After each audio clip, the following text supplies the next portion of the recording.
जय हिंद दोस्तों, practical astrology में आपका स्वागत है। मैं अविनाश और आज इस वीडियो में हम एक 34 वर्षीय लड़की की कुंडली का विश्लेषण करेंगे। वास्तव में ये एक हमारे साथ के एक सीनियर हैं जो मेरे साथ नौकरी करते हैं और ये उनकी साले की कुंडली है और इनकी शादी नहीं हो रही थी, तो इन्होंने मुझसे जनवरी के महीने में जनवरी 2022 मुझसे पूछा था कि इनकी शादी कब होगी। बड़ी समस्या थी, पूरा परिवार परेशान था कि शादी क्यों नहीं हो रही है। 34 साल की उम्र हो गई, बड़ी दिक्कतें आ रही थी। तो जनवरी के महीने में मैंने इनको प्रिडिक्शन दी थी कि जून लगभग 14 जून के आसपास 14 जून तक लड़की की शादी हो जानी चाहिए। और इनकी शादी 14 जून की तो नहीं हो पाई, लेकिन 23 जून को इनकी शादी वहाँ पे हो गई। तो 14 जून तक की जो भविष्यवाणी की गई उसके आसपास ही लगभग 23 जून को शादी वहाँ पे हो गई। तो हम लगभग डेट के नज़दीक पहुँच ही गए थे। तो ये भविष्यवाणी का आधार क्या रहा और किस तरह से ये भविष्यवाणी लगभग सत्य ही सिद्ध हुई है, तो वो हम आपको बताएंगे। 34 वर्ष की उम्र हो गई और शादी वहाँ पर नहीं हो पाई, देरी हुई। तो विवाह में देरी की कुंडली में कई कारण हो सकते हैं। इस कुंडली हम देखें तो ये वृष लग्न कुंडली है। लग्न से आपके शुक्र बनते हैं, नवम भाव में शनि की राशि में बैठे हुए हैं। पंचम भाव का स्वामी जो संतान भाव का स्वामी भी होता है वो शनि की राशि में बैठा हुआ है।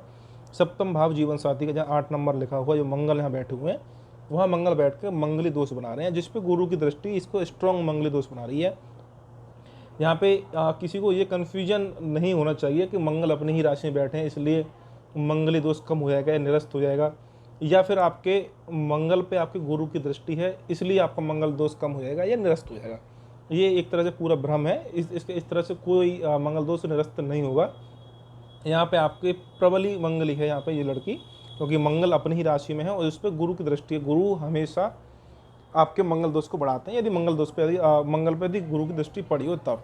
इसके साथ विवाह के संदर्भ में सप्तम भाव देरी में जो मुख्य ग्रह होता है देरी करने वाले, वो आपके शनि होते हैं। तो शनि और सूर्य की जो युति हो रही है अष्टम भाव में, ये विवाह की में देरी कराने में सक्षम है। वहीं आपके जो शनि है वो दूसरे भाव को और पंचम भाव को देख रहे हैं। पंचम भाव का स्वामी शनि की राशि में बैठा ही है। तो आप जानते हैं कि दूसरा भाव कुटुंब का होता है, परिवार वृद्धि का होता है, और पंचम भाव आपकी संतान का होता है। इस पर आपकी शनि की दृष्टि होगी तो परिवार में वृद्धि और संतान में देरी के योग बन जाते हैं। और देखें हम कि मंगल जो बैठा है वो आपके शनि के नक्षत्र अनुराधा नक्षत्र में बैठे हुए हैं। तो ये भी यहाँ पे देरी के यहाँ पे कारण बनते हैं। और भी आप बंजर राशियाँ देखें या अन्य प्रकार से आप नवांश कुंडली देखें तो वहाँ पे भी कई प्रकार से देरी के यहाँ पे योग बढ़ रहे हैं। वो आप पूरी जानकारी हमारे अन्य वीडियो में देख सकते हैं। इसके साथ आप देखें कि इनकी दशाएं क्या चल रही थी और किस प्रकार से वहाँ पे शादी का टाइमिंग लगभग हमारा सही निकला। तो राहु की महादशा में गुरु का अंतर चल रहा था और पति अंतर था आपका चंद्रमा का। तो किसी भी दशा के लिए गोचर तो हम बाद में देखेंगे। सबसे पहले ये होना चाहिए कि विवाह कराने वाली दशाएं चल रही हैं अथवा नहीं चल रही हैं। तो यहाँ पे राहु आपके 11 भाव में बैठे हैं, गुरु के साथ बैठे हैं। गुरु आपके स्वयं पति के कारक ग्रह होते हैं और आपके सप्तम भाव को देख रहे हैं।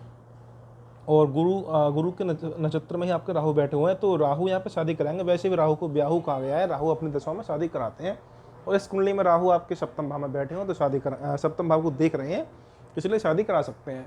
इसके साथ अंतरदशा में आप देखें तो अंतरदशा में आपके गुरु चल रहे हैं और गुरु स्वयं आपके पति के कारक ग्रह होते हैं। लड़कियों के लिए विवाह को कराने में सक्षम होते हैं और अष्टम भाव के स्वामी है। तो यदि आपके दूसरा शादी कराने वाले कई भाव होते हैं, जिसमें दूसरा भाव, चौथा, पंचम, सप्तम, अष्टम और 12 भाव मुख्य भूमिका होती है। इन शादी तो आपका नवम भाव का स्वामी भी करा सकता है, दसम भाव का स्वामी भी करा सकता है, लेकिन इनमें ये देखा जाता है कि शादी देर से होने का योग है या आप जल्दी होने का योग है, उस अंतराल में कौन से बली ग्रह की दशाएं चल रही हैं इस तरह से। और इस भाव में आपका मूल त्रिकोण राशि पड़ रही हो दूसरे, चौथे, सप्तम, अष्टम या 12 भाव में, तो वो शादी कराते हैं। यहाँ पे गुरु ने शादी इसलिए करा दी, एक तो गुरु अष्टम भाव के स्वामी है जो दाम्पत्य सुख को दिखाता है कि दाम्पत्य सुख कितने लंबे समय तक चलेगा, क्योंकि उसी में आपकी मूल त्रिकोण राशि पड़ी हुई है।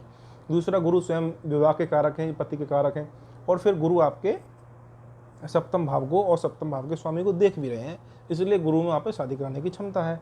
नवांश कुंडली हम बात करें तो नवांश में भी आपके गुरु सप्तम भाव को देख रहे हैं, तीसरे भाव में बैठे मीन राशि में, वो सप्तम भाव को देख रहे हैं, तो यहाँ शादी कराएंगे। अब गुरु का पीरियड होता है थोड़ा लंबा।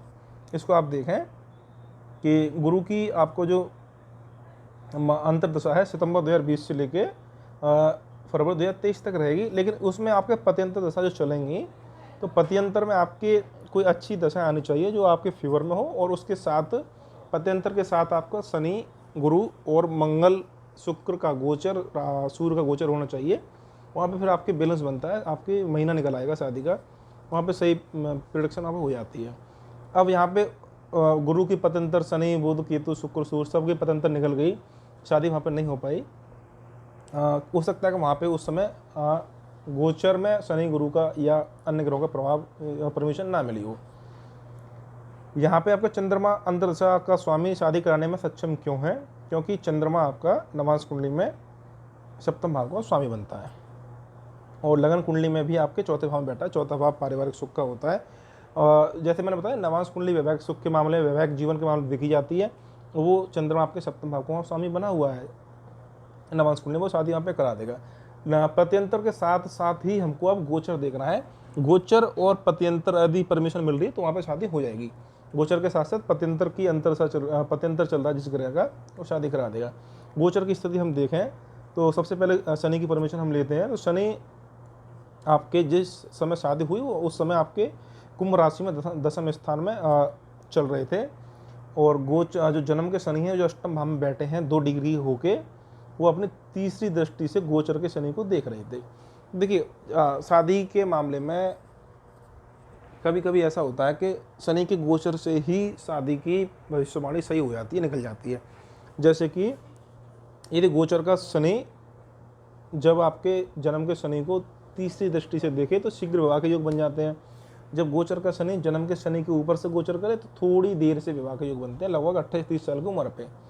और जब आपके गोचर के शनि को जन्म का शनि देखे तब वो आपके 32 साल का 34-36 साल के आसपास में शादी बनती है।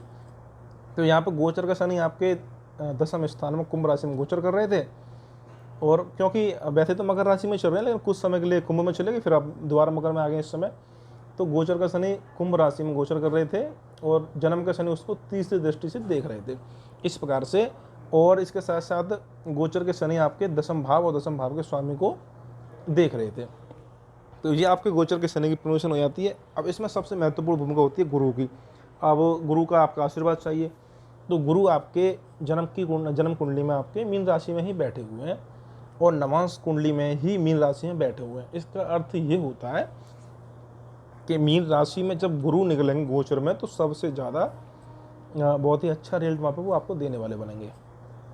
तो जैसे आपके मीन राशि में गुरु गोचर में आए तो वो साल के संकेत मिल गए हमको कि भाई ये आपकी साल बहुत शुभ रहने वाली है। पत्यंतर हमें पहले ही संकेत दे रहा है कि चंद्रमा के पत्यंतर में शादी होगी, तो वहाँ पे ये देखना चाहिए कि अब मंगल शुक्र का प्रभाव क्या रहने वाला है। शादी के समय पे शुक्र आपके लगन में गोचर कर रहे थे और जन्म के मंगल और सप्तम भाव वहाँ पे देख रहे थे। तो यहाँ पे शुक्र की परमिशन पूरी होती है। हालांकि मंगल आपके 11 भाव में गोचर कर रहे थे, मंगल का थोड़ा यहाँ प्रभाव रह गया। कुछ दिनों में मंगल वहाँ पे 12 भाव में पहुँच के सीधे आपके सप्तम भाव और सप्तम भाव का स्वामी मंगल को देखते गोचर में। तो ये यहाँ पे देखें, शुक्र आपके लगन में गोचर कर रहे थे शादी के समय पे और सप्तम भाव के स्वामी मंगल को वहाँ पे वो देख रहे थे गोचर में। अब ये तो यहाँ पे क्लियर हो जाता है। विवाह के मामले में जब मकर से लेके मिथुन के बीच में आपका सूर्य बैठा हो, इस कुंडली हम देखें तो मकर से लेके मिथुन के बीच में सूर्य नहीं है, तो 2 नियम होते हैं महीना निकालने के। कई नियम होते हैं महीना निकालने के नवांश कुंडली के आधार पे। एक तो नियम ये होता है कि मकर से लेके मिथुन तक यदि आपके सूर्य बैठे हुए हैं तो नवांश कुंडली में जब गुरु के ऊपर से गोचर करेंगे आपके सूर्य या गुरु से त्रिकोण में आपके गोचर करेंगे सूर्य, तो उस महीने में शादी हो जाएगी।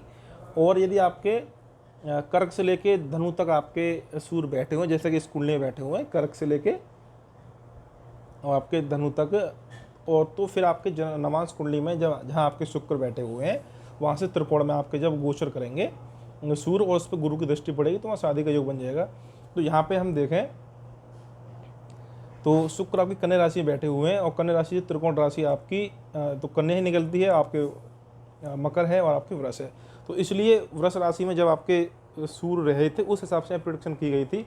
लेकिन वहाँ पे सूर्य फिर मिथुन में आ गए जब शादी हुई, और तब भी हम एक नियम देखें तो जो जन्म का सूर्य है जो अष्टम भाव में बैठा धनु राशि में गोचर में, उसके ठीक सामने सूर्य अपना गोचर कर रहे थे मिथुन राशि में।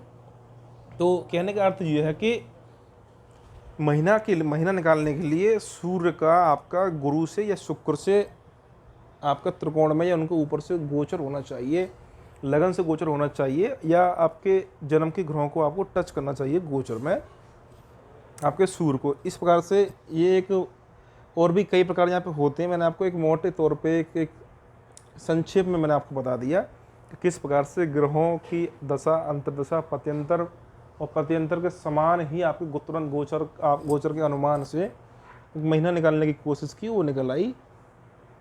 इस कुंडली में और देखें, यहाँ पे सिर्फ इस वीडियो में इतना ही उद्देश्य रहा कि कैसे विवाह की प्रेडिक्शन की गई, तो वो लगभग सत्य ही सिद्ध हुई।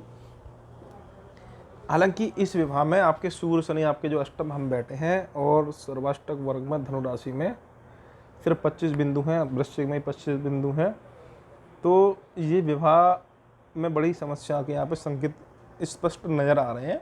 जो तीसरे भाव का स्वामी चौथे भाव में बैठा है, चौथे भाव का स्वामी आपके अष्टम में है और प्रबल मंगली है लड़की, तो यहाँ पे बड़ी आवश्यकता है कि विवाह बचाने के लिए शीघ्र उपाय किए जाएँ, अन्यथा विवाह टूटने की यहाँ पे प्रबल संभावना। क्योंकि जब कभी आपके सूर्य शनि का संबंध युति दृष्टि नक्षत्रों के आधार पे सप्तम भाव लगन दूसरा भाव अष्टम के संदर्भ में बनता है, तो विवाह टूटने के यहाँ पे योग वहाँ पे बन जाते हैं। इस कुंडली में भी इस तरह की समस्या आ सकती हैं। तो वहाँ पे जो हमारे सीनियर थे, हमारे साथ जो नौकरी करते हैं, उनको हमने बताया भी जनवरी के महीने में भी कि इन पे आप उपाय कराएं, मंगली दोष के निरंतर तुरंत उपाय कराएं, इससे शीघ्र शादी हो और शादी के बाद भी कोई विशेष समस्या वहाँ पे नहीं आनी चाहिए।